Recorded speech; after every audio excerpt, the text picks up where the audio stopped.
Kelly, the Mop Top Girl, with Mop Top Junk-Free Hair Care. Today we're talking about buildup and detox.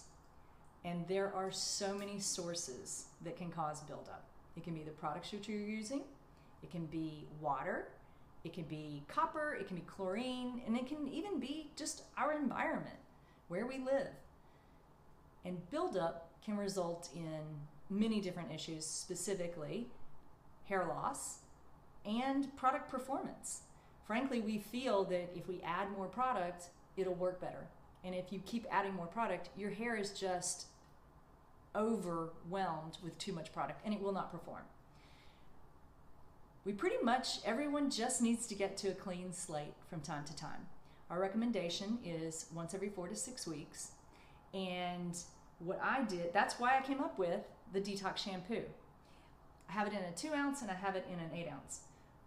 No matter what detox shampoo you're using, make sure I like this spout, because then I can get the detox shampoo exactly where I want it. And it just works.